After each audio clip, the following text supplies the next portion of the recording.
Lux presents Hollywood.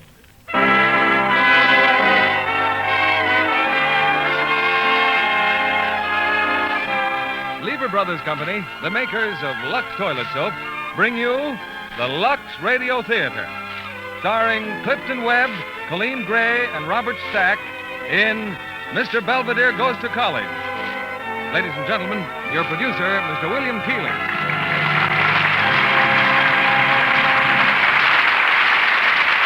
Greetings from Hollywood, ladies and gentlemen.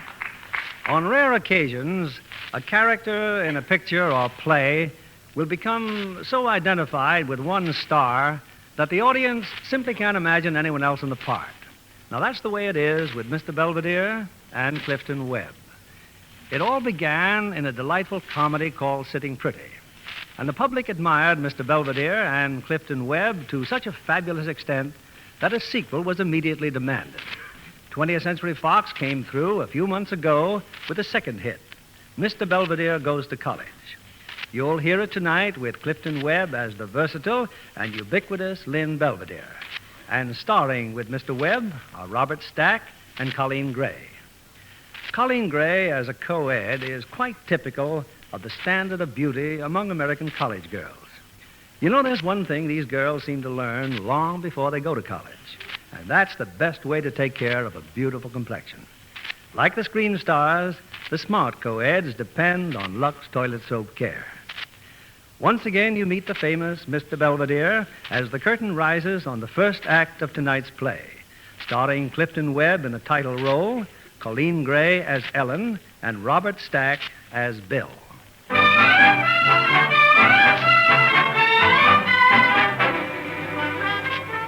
On a bright autumn morning, a visitor pauses at the gates of Clemens University. Then, with an air of mixed boredom and determination, he starts across the campus. And they just announced it, Avery. The tickets for the Wabash game. They're on sale now. Watch where you're going, Joe. You bump right into the statue. Say, who is this statue anyway? Who is it? That's Mr. Lux. Who? Mr. Lux. Can't you read what it says there? Lux Metis, Lux Orbis. Yeah, but what's it mean? Search me. Maybe he's the guy who invented the soap they advertised on the radio. Lux Mentis, Lux Orbis. Huh? Oh. The light of the mind is the light of the world. Well, I'll be a monkey's uncle. The point is well taken. Can either of you adolescents direct me to the office of the dean? Huh? Oh, yeah. Straight ahead to the library and 2 blocks right. Thank you. Well, who's that guy? New prop, I guess. Come on, Joe, let's get our ticket. Come in, sir, come in. Well. So you are Lynn Belvedere. That is correct, Dean Gibbs. I can't tell you how happy my wife will be to learn that I've met you. She read your book, you know. Said it was a work of art. Yes, it is. Now, just what can I do for you, Mr. Belvedere? You may register me in this university. But what on earth for? $10,000. I don't follow. Dr. Gibbs, my novel, Hummingbird Hill, has just won the Morehouse Award, consisting of a gold medal and $10,000 in cash. Well, surely the money doesn't mean anything to you. Money is the root of all evil. I respect it. The less I have of it, the more I respect it. And at the moment, I have the greatest respect for it. But you must have made a fortune on your book. I also lost a fortune in libel suits. I am, in legal terms, a pauper. But what has all this to do with postgraduate work here at Clemens? Not postgraduate work. I wish to register as a freshman. A freshman? But, Mr. Belvedere... Unfortunately, the Morehouse Award stipulates that the recipient hold a college degree. And you don't? My formal education was limited to 2 revolting weeks in kindergarten. Why, you're not serious. I am grim. But good heavens, man, who taught you? The most exacting person I've ever met. Myself. Well, this is simply phenomenal. Yes, it is. And you want to spend the next 4 years here so that you may claim this literary prize? 1 year. I beg your pardon? 1 year. But that's impossible. You're 6 weeks late already, and you expect to complete a 4-year course in 1 year? I intend, Dr. Gibbs, not expect. But it's never been done before. I've never been here before. Mr. Belvedere, if you don't mind, I suggest we call on President Keating immediately. Thank you.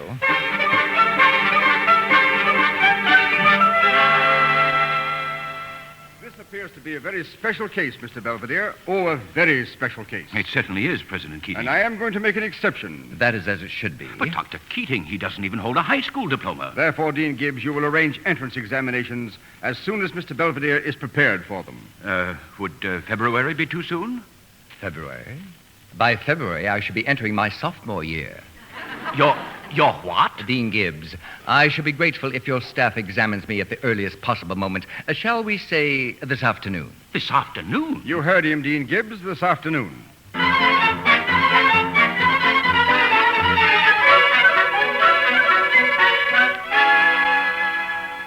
These grades, Mr. Belvedere, astonishing. Simply astonishing. Yes, aren't they? And his IQ, President Keating, the highest I've ever seen. Naturally.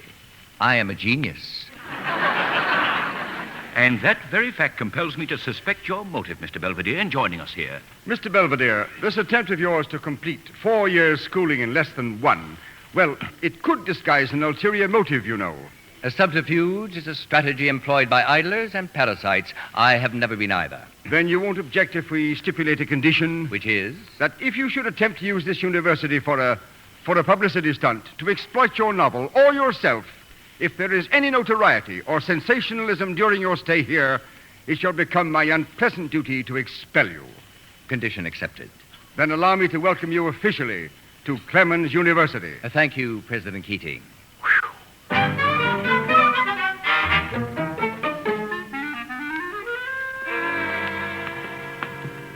But Avery, I'm not kidding. He's there in our room now. An old guy. Gee whiz, I thought maybe it was your father or something come to visit you. But what old guy? Who is he? I don't know. I was kind of scared to ask him. He gives you such a funny look. Well, we'll see about that right now. Hey, what's going on here? It's quite obvious, young man. I have been assigned to this dormitory, and I am unpacking my clothing. Yeah? Well, shut that window. I am merely ventilating my 840 cubic feet. You what? You see, Avery, I told you. You shut up. Young man, this room contains 2,520 cubic feet. Since there are 3 beds in the room, each of us is entitled to breathe 840 cubic feet of air and no more. Fresh air. Gee whiz, can't you see I got a cold in my head? A physiological impossibility, young man. Disease cannot exist in a vacuum. Shut up. I saw you yesterday on the campus, didn't I, by Mr. Lux? Now, who are you? Gentlemen, an exceedingly unkind fate has thrown us together. You mean you're going to be our roommate? Regrettably, yes. You're a student?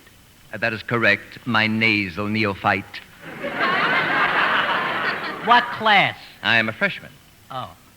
A freshman? Well, you don't say. I'm a freshman, too. But Avery here, he's a sophomore. What's your name? Lynn Belvedere. You will address me as Mr. Belvedere. Now, listen here, you. You're in college and you're a freshman, the lowest form of animal life. And while you're here, you're right under this thumb. What do you got to say about that? It needs a manicure. The code of the campus, understand? Does the code of the campus permit me to make a suggestion? Shoot. Blow your nose. Now, listen, you. My name is Avery Brubaker, and you refer to me at all times as Mr. Brubaker, see? My name's Cornelius Whitaker, Mr. Belvedere. But on account of I'm a freshman, too, you can call me Corny. Shut up. And you'll do everything I say or get pegged for the sophomore council. Boing! Am I to understand that this university supports an inquisition? Oh, boy, does it. I can show you the scars. Where's your dink? I beg your pardon? Oh, he means this, Mr. Belvedere. This little cap we gotta wear, see? It's a dink. You get down to the co-op, Belvedere, and buy yourself a dink. You wear it at all times, see? And if you don't, boing! You mean I am compelled to wear this obscene article? Oh, you get used to him after a while. You and Whitaker will share in cleaning up this joint, making my bed for me and calling me for classes. Any questions, Belvedere? Hey, where do you think you're going? I'm going to the library. Oh, no, you're not. You're going to the co-op and buy yourself a dink. And when you've bought yourself a dink and put the dink on your head, then, mister, then maybe you can go to the library. You got me? I've got you, Mr. Brubaker, and the possession revolts me. Good day.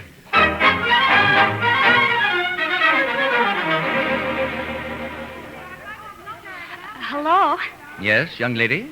Pardon me, but by any chance are you Lynn Belvedere, the author of Hummingbird Hill? I am the author of Hummingbird Hill, but not by chance. Oh, I've been looking everywhere for you. I heard you were registered, and I just had to see you. I'm sorry, young lady. I do not give autographs. Oh, I don't want an autograph. I'm Ellen Baker, and I'm on the Daily Lion. That's a college newspaper. And I want to interview you. About what? Well, what you think of college and how it feels to be a freshman at your age and, well, just about everything. Miss Baker, since my arrival here, certain circumstances make it impossible for me to grant any interviews. But it's vitally important to me. Why, an interview with a celebrity like you might give me my start as a writer. I admire your ambition, Miss Baker, but my answer is irrevocably no. Now, would you be so kind as to tell me where the Student Employment Bureau is located? Well, it's right across the street from the co-op, but if you're... Thank you, Miss Baker. Yes, this is the Student Employment Bureau, all right. But since the two of you came in practically together, well, ladies first. Hi, Ellen. Hello, Bill. Why, ladies first?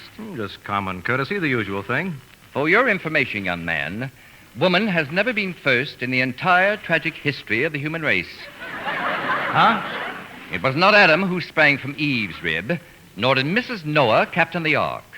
Neither can the distaff side claim Mr. Einstein, nor Mr. Tchaikovsky, nor Mr. Lincoln. What about Madame Curie? Monsieur Curie's story has never been told. Therefore, Miss Baker, you will kindly step aside. Okay, mister, what can I do for you?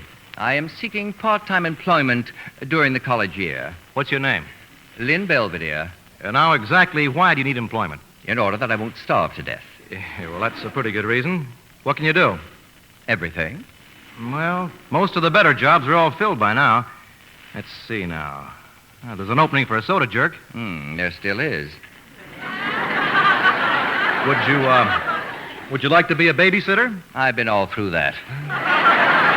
I'm afraid that's all there is, Mr. Belvedere. Except assistant hasher at the Tri-Gam House. But I wouldn't recommend that to my worst enemy. Tell me, what is a Tri-Gam House? Oh, that's a sorority. The Gamma Gamma Gamma sorority. Girls, Mr. Belvedere. Lots of them. They've got the best Norwegian cook in the world, but outside of that, oh, brother. And what are the functions of an assistant hasher? Oh, waiting on table, helping clean up the place. You get 3 meals a day and $50 a month. Say, my mother's a house mother there, so if you want the job, it's yours. I accept the position. I'm warning you. This is the slap-happiest bunch of dames on the whole campus. In that case, there will be some changes made. Okay. Here, just take this car to the Tri-Gam House and ask for my mother, Mrs. Chase. She'll take care of you. Thank you. What can I do for you, Ellen?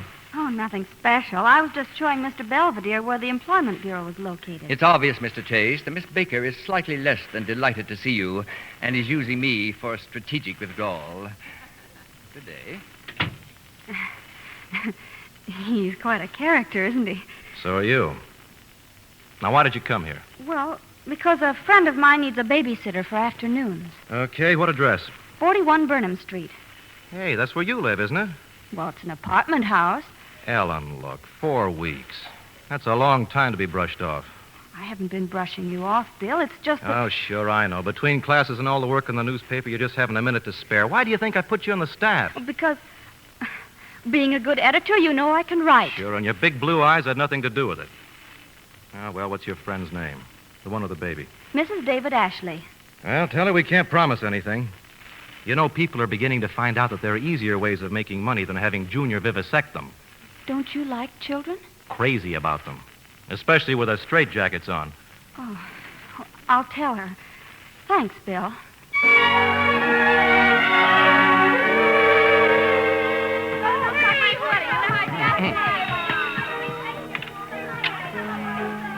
Hiya, Pop. You waiting to see somebody? I am waiting to see Mrs. Chase.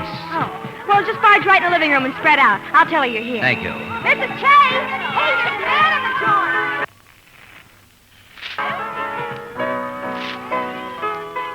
Oh, don't mind me. I'm just practicing. For an execution, you have been mutilating the entire composition. Oh, I have? Well, I suppose you can play better? That is correct.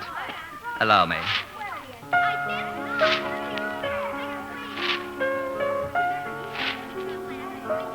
Why, that's beautiful. Yes, it is. Beethoven? I beg your pardon? Beethoven? No, Belvedere. No, you play like Rubinstein. Rubinstein plays like me. Oh, how do you do? I'm Mrs. Chase, the house mother. How do you do? May I say that this house which you're mothering is on the brink of chaos? Isn't it just so? Mrs. Chase, I am Lynn Belvedere. Oh, but of course. You must be the father of one of my girls. In that unlikely event, madam, I think you would recall my face. Your son sent me here. He gave me this card. My son? You, Assistant Asher? Oh, but that's silly. I am in need of substance, madam. I chose this position. Oh, you're just teasing me, Mr. Belvedere. You're not really a student. You don't really want to hash here. If you will outline my duties, yes, really. Oh, well, I feel it only fair to tell you the job offers very little opportunity. With 20 undisciplined females in the house, I shall make my own opportunity. Oh, yes. Well, if you'll just follow me, I'll introduce you to our cook. Thank you. And this is Mr. Belvedere, Martha. He's our new assistant Asher. Martha is our treasure, Mr. Belvedere. How do you do? Megetra, tak, Martha. Men det kan snacka norsk. Selvsagt. Utmerket. Why, Mr. Belvedere, you speak Norwegian. I speak 11 tongues fluently, including the Indian Sign Language. Won't that be nice for Martha? Hiya. Oh, Avery, I'm so glad you're here. I want you to meet your new assistant. Assistant? What? To him? Well, howdy doody, Bellevue, old boy. So you're going to be my little helper. Oh, you two know each other? Unfortunately, yes. And I regret to inform you that I have just resigned. What? Mr. Belvedere. My dear Martha, I'm sorry our association was so short-lived. Given a little more time, I could have brought you to full flower as a cook. If he quits, Mrs. Chase, they quit too. Oh, Martha, no. No, you can't. Come, Mr. Belvedere, we get new job together. You can't quit, either of you. If anyone is going to quit around here, it'll But gee be... whiz, Mrs. Chase. What have I done? One moment, please. I recognize that Mr. Brubaker is inviting a proposal for compromise. Very well, Mr. Brubaker. During our working hours, we shall observe an armed truce. In the event of any aggression, I shall retain the veto power over your trigamma destiny. Agreed? Huh? Well, yeah, I guess so. Splendid. Fetch me a white jacket, Mr. Brubaker, and hop to it. Huh? Yes, sir. Tell me, Martha, come here. What is for dessert this evening? Can pineapple. Spare the can opener, Martha. The dessert will be my contribution. You make? Oh, it's good. And tonight, Mrs. Chase, we shall dine buffet. That is all. You may go now.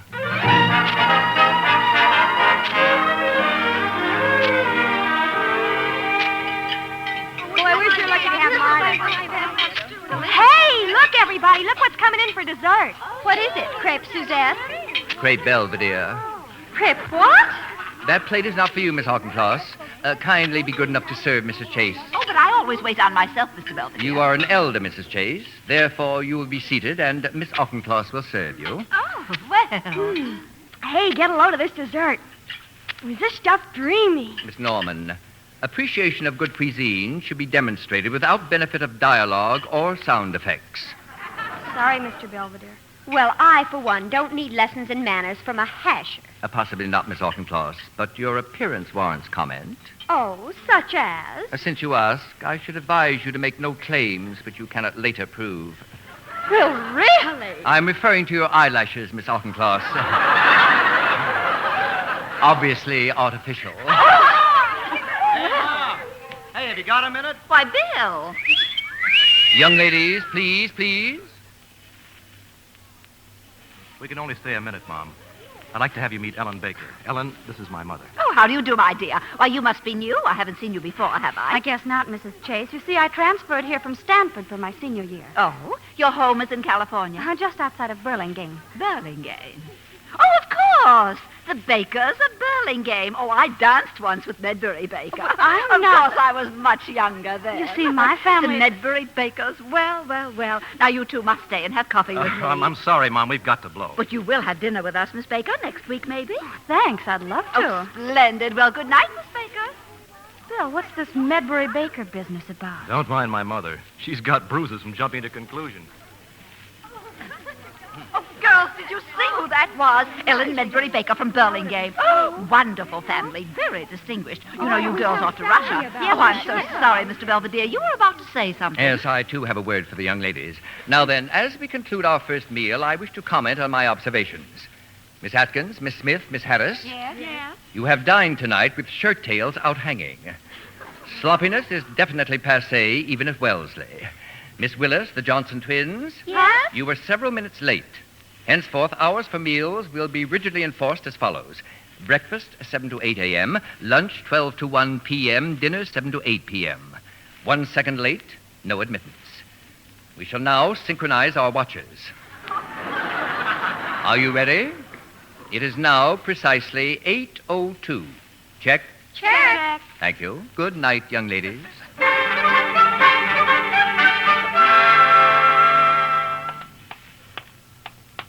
Thanks for the walk, Bill. It was so nice meeting your mother. Well, why can't I come up? Come on, be nice. Invite me. But I told you, Bill, I have to babysit. That friend of mine. Mrs. Ashley, huh? But when do I see you again? Do you want to? I wasn't very good company. Oh, under my guidance, you'll improve. Tomorrow night? 7? Okay, Bill. Tomorrow night. And just be sure your friend gets someone else to hold hands with her little monster. Yes, I'll tell her, Bill. Good night.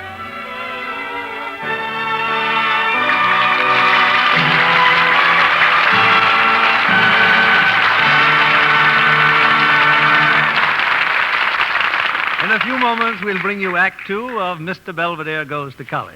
And now, here's our Hollywood reporter, Libby Collins, with news about the stars. You know, Barbara Stanwyck amazes me. Such a straightforward person in real life, but what a ruthless character on the screen. It takes an actress of Barbara's caliber to play the high-tension role she has in her new picture, Thelma Jordan. What a thriller Hal Wallace has just turned out for Paramount. Or perhaps I should say chiller. Thelma Jordan certainly made my blood run cold. Well, that's what top-notch melodrama should do, Libby. And does when it's played by experts like Barbara and her co-star, Wendell Corey. Oh, yes. Wendell certainly gives a great performance as a career man ruined by a scheming woman. And Barbara, what zest and vitality she brings to every picture she makes. A great deal of glamour, too. Yes, John. With her dark, smooth beauty, Barbara Stanwyck is glamour in person. One of her greatest charms, of course, is her creamy complexion. A lovely Lux complexion. Everyone knows that Barbara's been a Lux girl for years. Yes, indeed. She's really devoted to Lux toilet soap. And for all over Lux loveliness, she's delighted with the new bath-size cake. This fine new product of Lever Brothers Company has made a hit in Hollywood. That's because it's luxurious enough to please Hollywood's loveliest stars. That generous new cake makes a perfect beauty bath. Gives you lots of creamy lather and leaves a lovely, clinging fragrance on the skin. The Lux soap perfume is blended by experts. It's made of costly ingredients brought from all parts of the world. It always reminds me of a springtime bouquet. No wonder screen stars, lovely women everywhere, are enthusiastic about the new bath-size Lux toilet soap.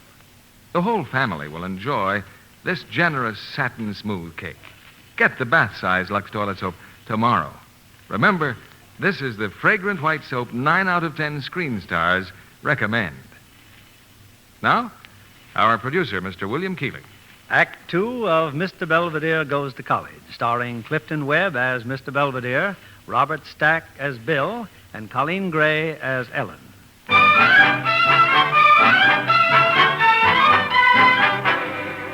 Well, several days have gone by, and Mr. Belvedere has adapted himself to life in Clemens College.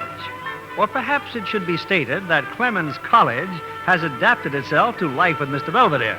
That is up till now, for Mr. Belvedere has received an urgent message to report to the office of Dean Gibbs. I have been waiting for you, Mr. Belvedere, for almost an hour. Then let's not dally, Dr. Gibbs. Mr. Belvedere, have you seen this? Today's issue of the Daily Lion? I gave that alleged newspaper the casual glance it deserves, nothing more. You have openly violated your agreement with President Keating. That is not true. I did not say those things for publication. Famous author debunks college traditions. Thinks dinks stink. Female students concentrate on nothing but men. Athletes are subsidized. Mr. Belvedere. My pithy observations, Dean Gibbs, were recorded by Miss Baker without my consent or knowledge. Without your consent? Definitely. Therefore, I intend to bring suit for libel, not only against this aspiring young lady, but against the university. Well, now, Mr. Belvedere, let's not lose our heads. Mine is securely seated, sir. But surely there must be a more sensible way of remedying There this. is. Miss Baker and the editors of this absurd publication must be severely reprimanded. But we can't do that. Why not? Well, this is a liberal university. The faculty can't tell students what to write. There'd be a revolt. In that event, I shall relieve the faculty of this burden and take the matters into my own hands. Good afternoon. But, Mr. Belvedere.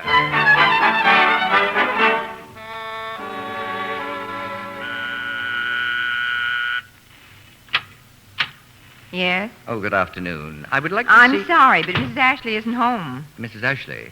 But I'm calling on Miss Ellen Baker. Oh, that's her maiden name. Hi. How do you do, little boy? Was Mrs. Ashley expecting you? Oh, yes. Yes, she's expecting me. Well, I'm just the babysitter. I don't know whether You I want to play with me? I should be delighted. Don't point that thing, little boy. Firearms are not for children. Put it down. But it's just a make-believe... Mommy! Hello, darling. You been a good boy for Mrs. Hall? Just as good as gold, Mrs. Ashley. With a little training, you can make a very fine gangster out of him. Mr. Belvedere, what are you doing here? Nothing half so fascinating as what you're doing, Miss Baker. He said you were expecting him. It's all right, Mrs. Hall. Just take Davy to his room, will you? Come along, honey. Goodbye, Daddy. Daddy? Davy, this man is not your daddy. Now run along. Isn't it a little presumptuous of you to come here uninvited? Isn't it equally presumptuous of you to write an article about me without my consent? Just because I was enterprising enough to pick up information about What you wrote was not information, it was gossip. And in no less bad taste than if I were to write about your private, peccadillos. Don't you dare call Davy a peccadillo. His father and I... I am not the seat of judgment, Miss Baker. I am here merely to warn you that your future flights into journalism must not be taken at the expense of my name and reputation. Mr. Belvedere, the truth is... Well, I've simply got to write about you again in detail. And you expect me to consent? You must consent. It means everything to me and Davy.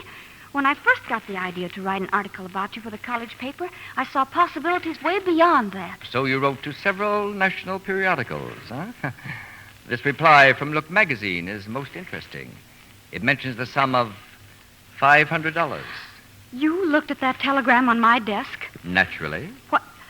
Why, you're an unethical eavesdropper. Yes, I am. Let me write it. I'll write the best story you ever saw. Please, Mr. Belvedere, it's the start of a career for me. And the definite end of one for me. Consent denied. All right, I'll do it anyway. And you can't stop me. You're a public figure, and I don't need your permission. Miss Baker, I shouldn't if I were you. The least you could do is to give me a little time to explain what this means to me. Miss Baker, I am still a freshman at Clemens University. As such, I am compelled to attend the sophomore freshman track meet at 4 o'clock. Good day.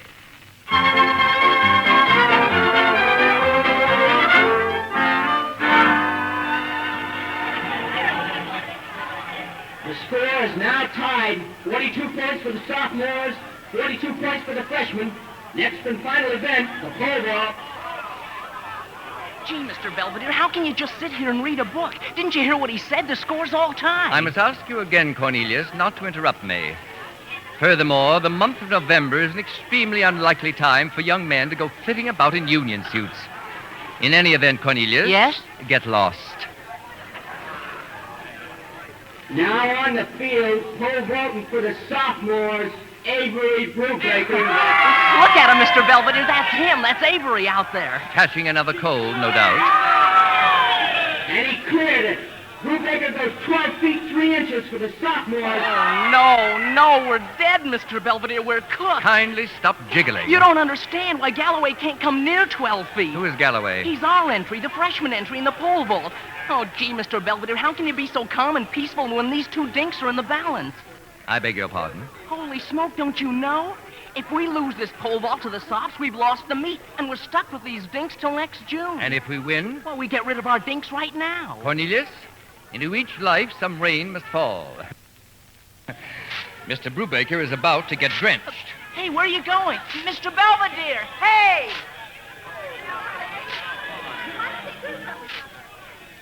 Now bowling for the freshman, Al Galloway, in his third and final jump. The bar remains at 12 feet 3. Hey, hold everything. There's a substitute entry for the freshman. Replacing Galloway is Lynn Belvedere. I don't get this, Mr. Belvedere. You mean to say you're going to jump without even changing your clothes or anything? I shall roll up my trousers. Young man, at what height did Mr. Brubaker clear the bar? 12'3". Well, that's a new high for him. Kindly tell the officials to set the bar at 14 feet. 14 feet? Okay, Mr. Belvedere. Hiya, Mr. Belvedere. Good afternoon, Mr. Brubaker. You know, there are easier ways of committing suicide. A guy your age. You'll break your back going up and your legs coming down. All set. Gangway, please.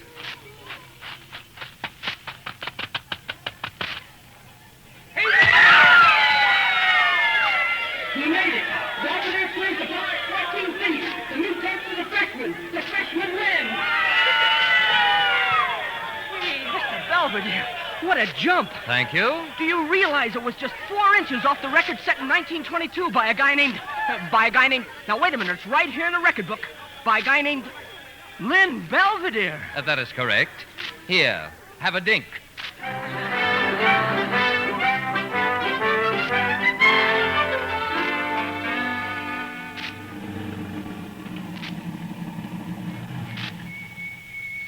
Thanks for such a wonderful evening, Bill.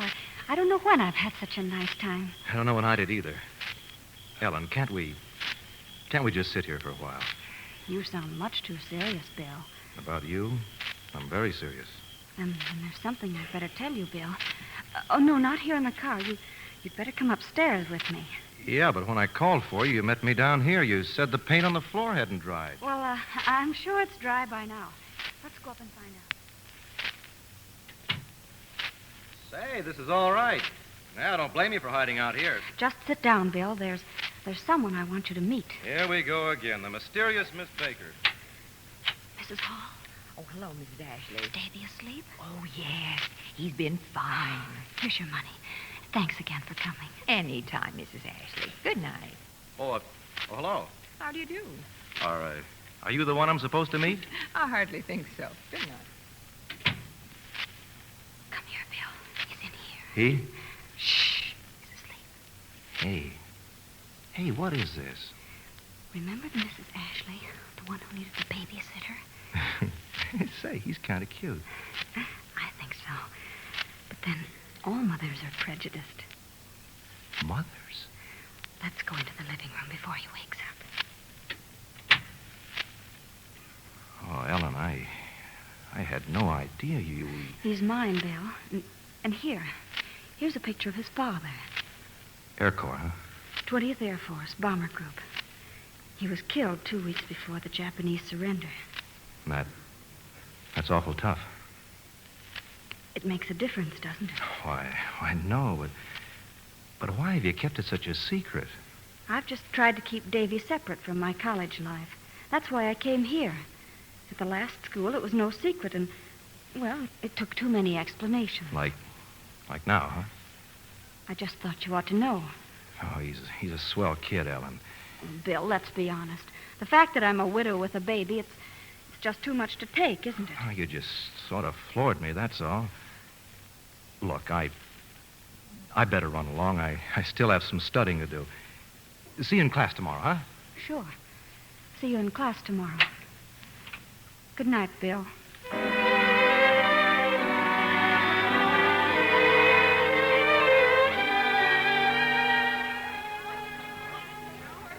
Now, take these groceries over to the cashier, Mr. Brubaker. Charge them to the Trigam house. I'll go to the meat department and pick up the turkey. Yes, Mr. Belvedere. And please stop sniffling. Gee whiz, Mr. Belvedere, ever since you became a sophomore, you've been picking on me. This will all seem mere bagatelle, Mr. Brubaker, when next week I become a junior. Gosh, how fast things can change a fellow's life. Hi. Hiya, Butch. Well, my name's Davy. Are you my daddy? Me? Hi, Daddy. Oh, now, wait a minute. If you're looking for your old man, well... Hello, Avery. Oh, hi, Ellen. Hey, get a load of this kid. Oh, I'm sorry, Mommy. Bobby? For Pete's sakes, Ellen, is that yours? Yes, that's mine. Come on, Davy. Mr. Belvedere. Hey, Mr. Belvedere. Ellen Baker, see her? She's just going out of the store. I have eyes, Mr. Brubaker. Yeah, but she's got a kid. Ellen Baker's got a kid. That's him with her. See no evil, Mr. Brubaker. Yeah, but Yes, sir, Mr. Belvedere.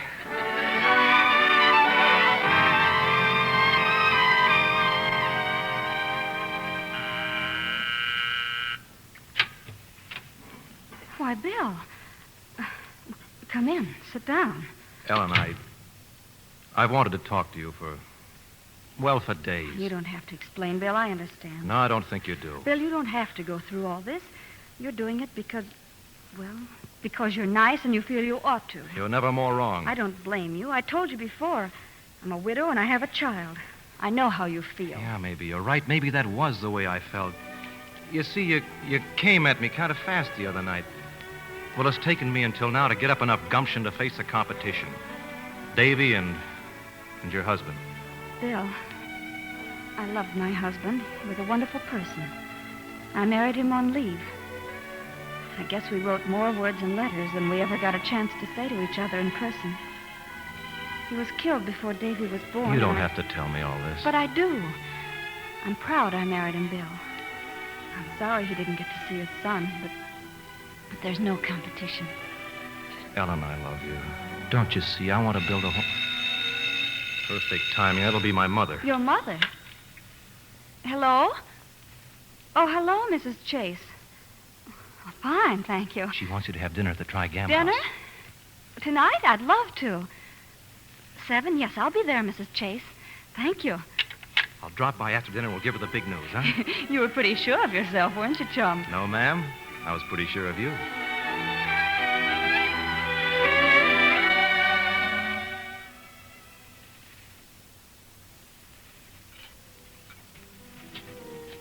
Martha is so grateful you gave her the day off, Mr. Belvedere. And so am I. Oh, that turkey. I declare I've never tasted turkey like that before. I've never prepared a few like that before. Mrs. Chase. Yes, Avery? Mrs. Chase, don't you have to be a single girl to be a member of a sorority? I mean, you can't have a family and belong, can you? Well, of course not. Then how come they're all rushing Ellen Baker, having her here for dinner and everything? Why, she's even got a little boy. She's what? The dishes, Mr. Brubaker. A little boy? Mrs. Chase, there's no cause for alarms and excursions. Many women have a son, yourself included. It requires no particular talent.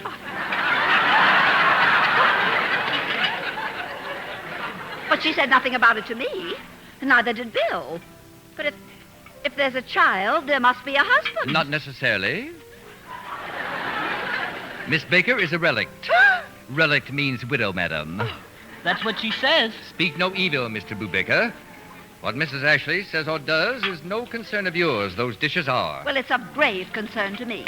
Did you say Mrs. Ashley? Yes. Ellen Baker Ashley, and she's no relation to the Ashleys of Newport, madam. Oh. Excuse me, I'd better join the girls.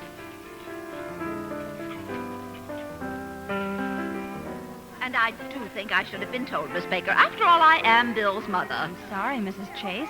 It's just that Bill asked me not to say anything until he gets here. Naturally, he wanted to be present when we told you about our engagement. Engagement? Well, yes. Isn't that what you're upset about? Oh, this only makes matters worse, Mrs. Ashley. Oh, I see. So Mr. Belvedere's been talking to you. You've heard about my little boy. Yes, I have. And I must say that I'm surprised. Yes, I'm sure you are. Please, Mrs. Ashley, let me make myself perfectly clear. You've made yourself clear. You and Mr. Belvedere. Good night, Mrs. Chase.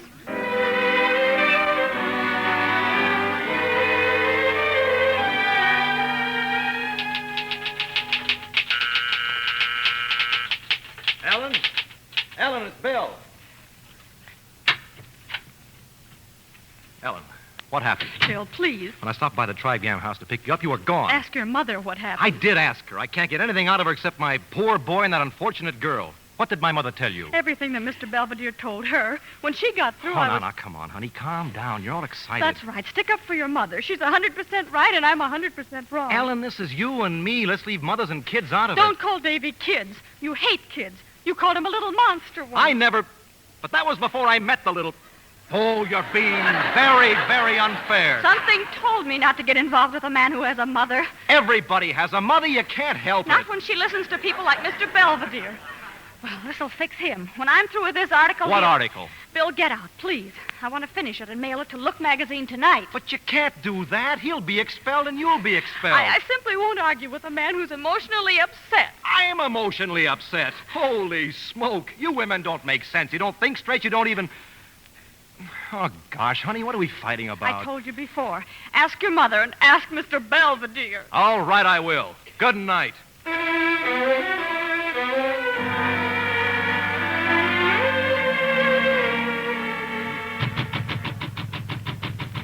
Who is it? Bill Chase. I want to talk to Mr. Belvedere.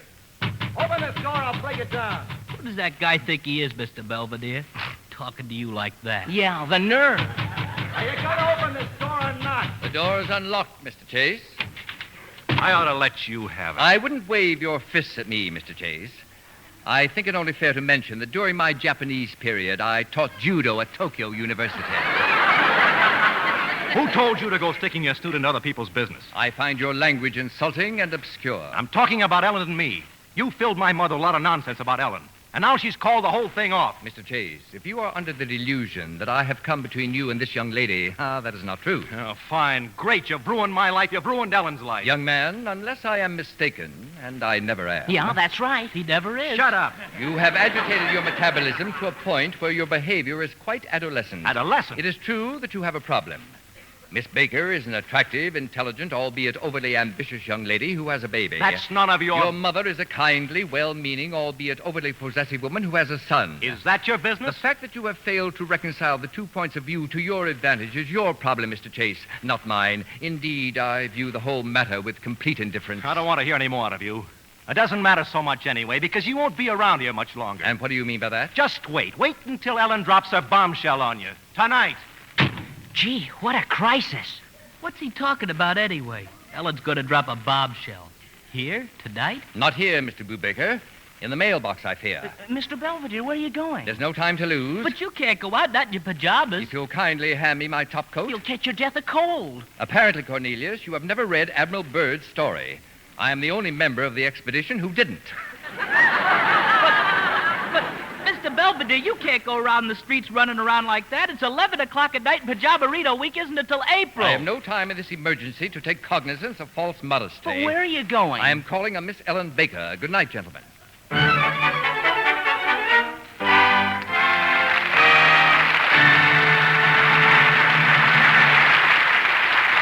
We pause now for station identification. This is CBS, the Columbia Broadcasting System.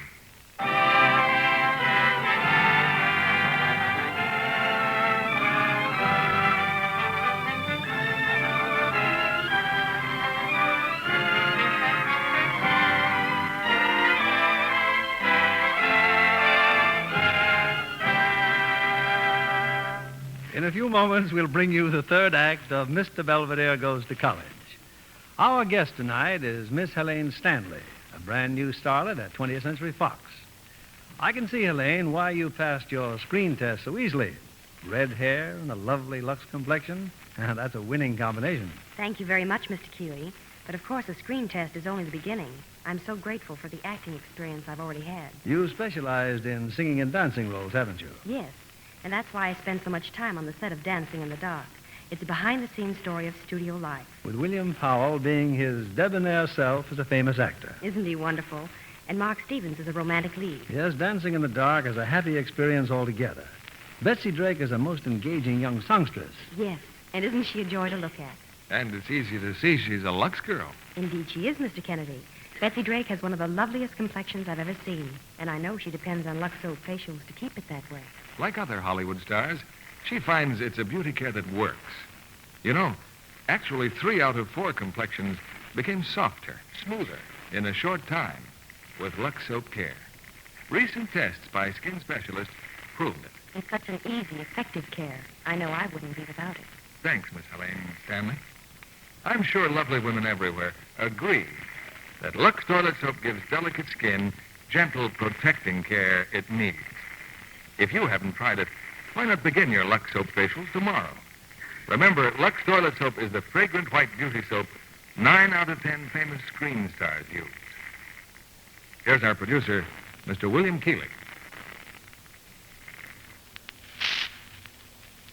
The curtain rises on the third act of Mr. Belvedere Goes to College, starring Clifton Webb as Mr. Belvedere, Colleen Gray as Ellen, and Robert Stack as Bill.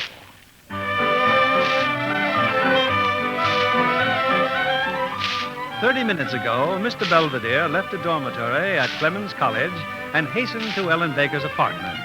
Now, there'd be nothing very unusual about that were it not for the fact that it's late at night and Mr. Belvedere's attire consists of pajamas, bedroom slippers, and a top coat.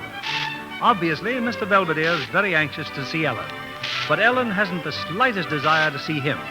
She's refused to open the door, whereupon the very determined Mr. Belvedere has commenced an ascent up the fire escape.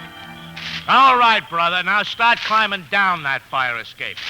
I beg your pardon? We just happen to be police officers, mister, so get down here and start explaining. As you wish, gentlemen, but I assure you this is a mistake. Yeah, and you made it. Look at him, Al. In pajamas, yes. Stick out your mitts, brother, and no false moves. Stop calling me brother. I can conceive of no circumstance in which you and I could be remotely related. Come on, let's get him out of here. No, but you can't do this to me. I'm a student at the university. Get him, Al, a student. How long you been going to school, Jack? 20 years? There's a young lady in this apartment house who knows me very well. Yeah, and I suppose you was calling on her, huh? Exactly. In pajamas? Okay, wise guy. What's her name? Ellen Baker. That is Mrs. David Ashley. And if you don't believe me, why don't you ask her? 3rd floor, apartment D. Well? Let's take him up, Al. If this lady don't know him, this could develop into a very interesting case. Okay, college boys, start moving. Sorry to disturb you, lady, but we found this mug on the fire escape. He said he had to see you. How about it, mister? You know this guy? Know him? Well, Miss Baker, kindly identify me. We may have had our differences, but I know I may rely on your innate sense of fair play. Officers, I never saw this man before in my life. That does it, Jack. Boy, are you under arrest? May I inquire on what charge? Peeping Tom. Peeping Tom? Good night, officers, and thank you very much.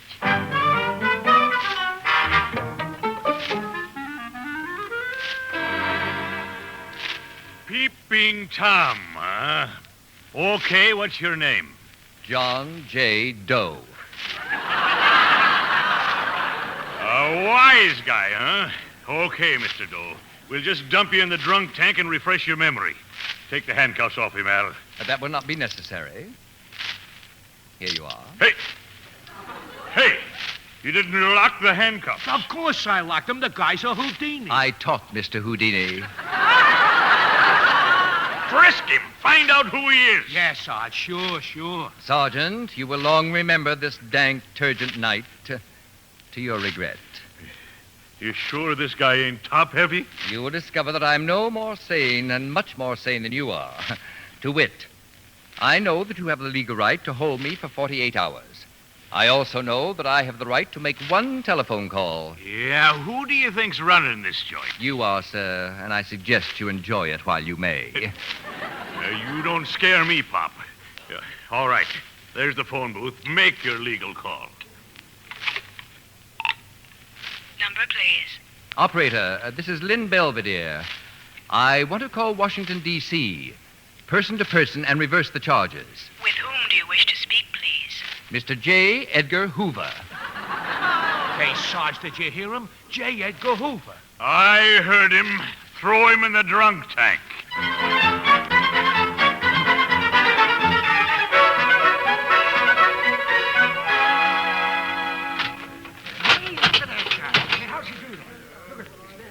Hey, you. Belvy. Sarge, look at him. He's standing on his head. You should try it sometime. Yoga. Very refreshing. Well, Sergeant, has my call from Washington come through? Not yet, and don't give us any more of that stuff. We called the local FBI, see? Nobody ever heard of you. They shall. In the meantime, there's some people here to see you. Show them in, please. Outside! This tank ain't no parlor, mister. That is quite apparent. Adieu, classmates. So long, chum, and thanks for showing us how to pick the lock.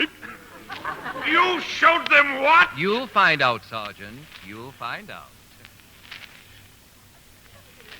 There he is, Mr. Brubaker. There's Mr. Belvedere. You okay, Mr. Belvedere? I was the one who brought Mrs. Chase and everyone, Mr. Belvedere. In time, I shall determine whether to thank you or not, Cornelius.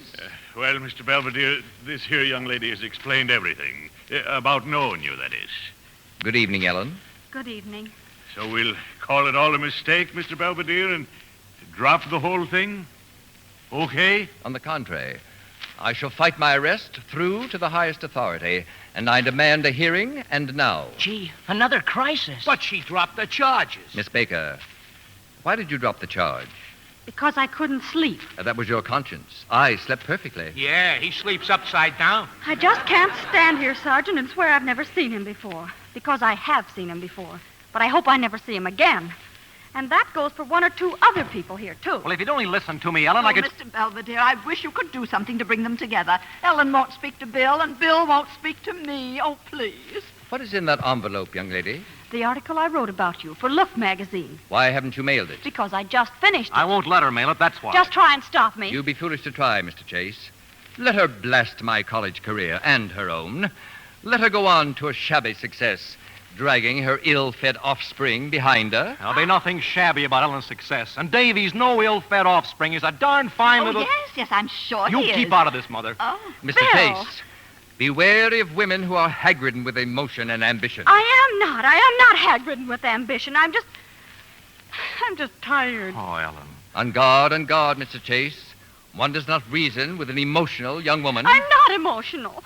All I want to do is graduate from college and keep Davy and have a home and... Yes?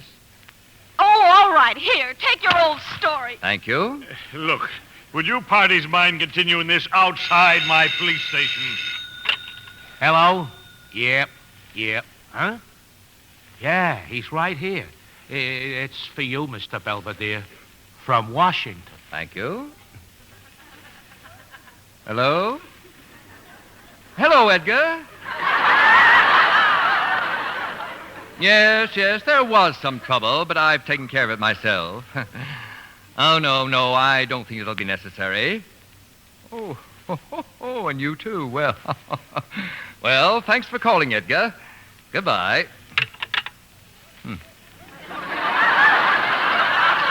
Any questions, Sergeant? Oh, no, sir. No questions, sir. Would you like a squad car to drive you home, maybe? Thank you, but I shall walk home to the dormitory with Cornelius. Gee whiz, J. Edgar Hoover. Oh, thanks, Mr. Belvedere. I'll enjoy the walk very much. Good night, everyone. Come along, Cornelius. Right, Come again, Mr. Belvedere. Come again.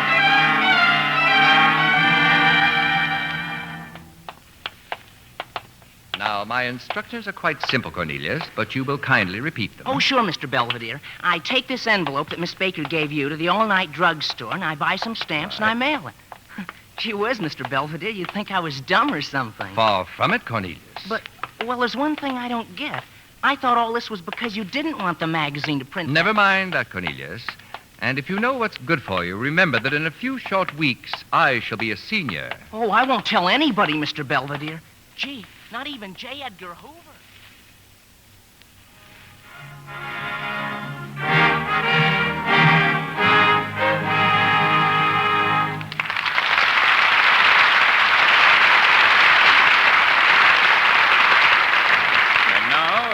Now, ladies and gentlemen, we come to the closing chapter in the 75th commencement exercises of Clemens University. The presentation of the diploma to a man who has singularly distinguished himself in the outside world as well as in our own academic world. Well, they finally got around you, Mr. Belvedere. The most boring ceremony I've had the misfortune to witness since they gave me the Morehouse Award. Well, I wouldn't trade my diploma for anything. Valedictorian, the only man in the long history of Clemens to have earned his degree in 1 year, Mr. Lynn Belvedere.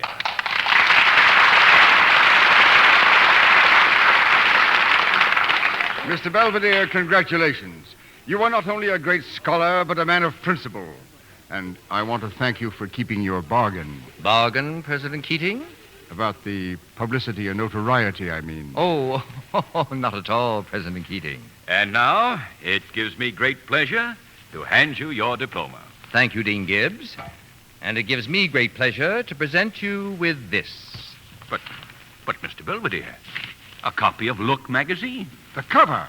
Look what it says. Mr. Belvedere Goes to College by Ellen Baker Ashley. I kept my word, sir. Remember, you just graduated me. And a picture of us, here, on the stage, handing you your diploma.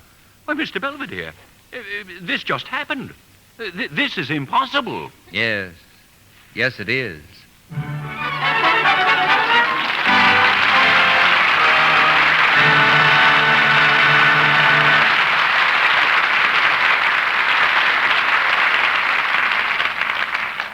We certainly don't need any cheerleaders to let our stars know how much we like Mr. Belvedere Goes to College. And now it's curtain call time for Clifton Webb, Colleen Gray, and Robert Stagg. Clifton, as Mr. Belvedere, you've certainly done it again. Yes, I find it most depressing. Depressing? Depressing to be famous? Well, there should be a certain dash to success. Now, after some 30 years in the theater, I find it depressing to achieve notoriety as a babysitter and a pole vaulter. Oh, you don't like this fame, then, huh? I love it. You know, I'm sure the audience wants to know about the future of Mr. Belvedere. Well, Mr. Belvedere is never predictable. Only one thing is certain about his future. It'll never be dull. He always has something new, just like Lux soap. I've used Lux soap for years as a complexion care, and now they've brought out the new bath size. Don't you think the new bath size of Lux soap is grand, Mr. Webb? My dear, don't be naive. Who do you think invented the new bath size? You mean it was Mr. Belvedere? That is correct. I'm sure Mr. Belvedere already knows, but you might tell the rest of us about next week's play, Bill. Well, next week's play is tuneful, it's amusing, it's romantic. And as for the stars, 3 of your favorites, Robert Cummings, Anne Blythe, and William Bendix. The play is a gay musical story for the whole family. The Universal International picture, I'll Be Yours. That's a very entertaining prospect, Bill. Good night. Good night. Good night, and come again.